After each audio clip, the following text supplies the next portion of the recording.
வேர்க்கடலை micro grains சேலட்டுக்கு தேவையான பொருட்கள். வேர்க்கடலை வேக வச்சு வச்சிட்டோம், மாங்காய் கட் பண்ணி வச்சுட்டோம், தேங்காய் இது கேரட் துருவி வச்சுருக்கோம், வெங்காயம் சின்ன வெங்காயம் கட் பண்ணி வச்சுட்டோம், மைக்ரோ கிரைன்ஸ் ரெடி பண்ணி வச்சுட்டோம். அடுத்தது வந்து இஞ்சி துருவல், இதெல்லாம் நம்ம எடுத்துக்கிறோம். மைக்ரோ கிரைன்ஸ் வீட்டிலே போட்டிருந்தேன், வெந்தயக்கீரை 5 நாள் தான் ஆணிச்சு, மழையில் சாஞ்சிருச்சு. அதுக்காக அதை வந்து நான் வந்து கட் பண்ணி க்ளீன் பண்ணி மண்ணெல்லாம் அலசிட்டு எடுத்து வச்சுருக்கேன். இந்த மைக்ரோ கிரைன்ஸ்க்காக இந்த சேலட்டே செய்ய போகிறேன். ஏன்னு கேட்டிங்கன்னா, வேர்க்கடலை வீட்டில் வேக வச்சதை எடுத்து வச்சுருக்கோம். வறுக்காத நிலக்கடலைன்னு கடையில் இருக்கும், பாக்கெட்டில் நாங்கள் ஒவ்வொரு மாதமும் ஒவ்வொரு கிலோ வாங்கி வச்சுப்போம்.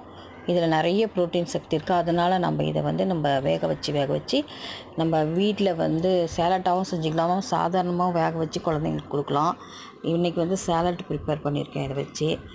அடுத்து இந்த மைக்ரோ கிரைன்ஸ் வந்து வீட்டில் நானே வளர்த்துனேன், வெந்தயக்கீரையை. அது 5 நாளில் மழையில் சாஞ்சிச்சுனால அதை எடுத்துக்கிட்டேன்.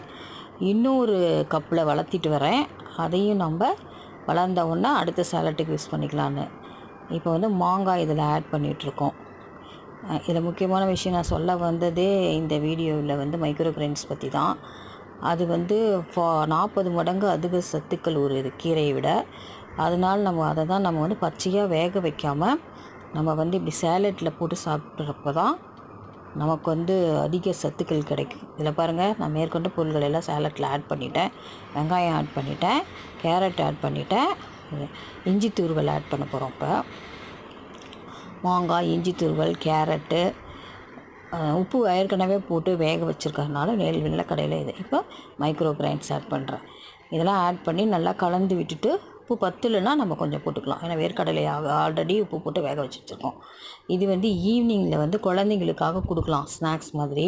இது ரொம்ப ஃபில்லிங்காக இருக்கும், எல்லாமே ஊட்டச்சத்துக்கள் நிறைய நிரம்பி இருக்குது இந்த சேலட்டில். ஒவ்வொரு பொருளுமே பார்த்திங்கன்னா உங்களுக்கு நிறைய சத்துக்கள் இருக்கிறதுனால இதை நம்ம வந்து குழந்தைங்களுக்காக ப்ரிப்பேர் பண்ணி கொடுக்கலாம்.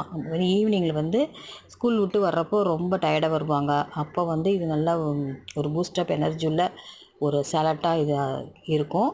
ரெண்டாவது, மைக்ரோ கிரைன்ஸில் வந்து 40 மடங்கு வந்து கீரையை விட அதிக சத்துக்கள் இதில் நிரம்பி இருக்குதுன்னு சொல்கிறாங்க. அதனால வீட்லேயே நாங்கள் போட்டு வளர்த்தி போகலான்னு பார்த்தோம். அதை வந்து நான் இந்த மாதிரி சேலட்டில் ஆட் பண்ணி வேக வைக்கக்கூடாது. நம்ம பச்சையாக சாப்பிட்றப்ப அது இன்னும் முழு சத்துக்களும் நம்ம உடம்புக்கு போய் சேரும். அதனால் குழந்தைங்களும் சரி, நாமளும் சரி, நம்ம இந்த மாதிரி ஒரு சேலட்டை ரெடி பண்ணி வச்சுட்டு நம்ம வந்து ஈவினிங் ஸ்நாக்ஸாக கொடுக்கலாம், காலையிலையும் கொடுக்கலாம். எப்போ உங்களுக்கு விருப்பமோ அது வந்து ஃபில்லிங்காக இருக்கும். இது வந்து வேர்க்கடலையும் நிறைய ப்ரோட்டீன் சத்து இருக்கிறனால நம்ம இதை சேலட்டில் நம்ம இதை ப்ரிப்பேர் பண்ணிக்கலாம். சப்ஸ்கிரைப்